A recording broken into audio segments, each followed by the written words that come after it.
بلوچستان کے شہر کلات سے ہمارے گدروشیا پوائنٹ کے نمائندہ نائب اسرار مینگل کی رپورٹ کے مطابق ایپکا کے مرکزی کال پر کلات میں ایپکا ملازمین نے اپنے جائز جو مطالبات ہیں ان کے حق میں ضلعی صدر حسین بخش رئیسانی کی قیادت میں ڈی سی آفس کے سامنے سے احتجاجی ریلی نکالی۔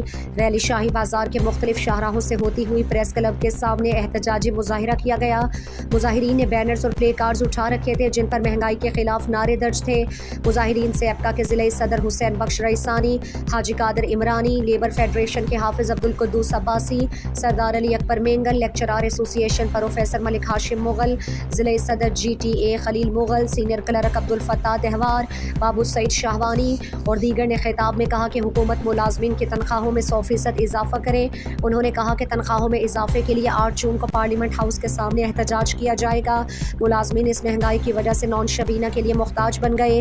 اشیاء خور و نوش کی قیمتیں آسمان کو چھونے لگیں۔ مہنگائی میں 50% اضافہ ہوا ہے جبکہ ملازمین کی تنخواہوں میں 10% اضافہ حکومت کا ملازمین کے ساتھ کھلم کھلا مذاق ہے۔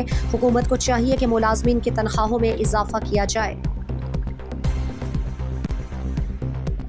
مزید دلچسپ معلومات اور خبروں سے آگاہ ہونے کے لیے Gedrosia point Facebook page, Instagram, Twitter کو فالو اور یوٹیوب چینل کو سبسکرائب کریں۔ بیل آئیکن بٹن دبانا نہ بھولیں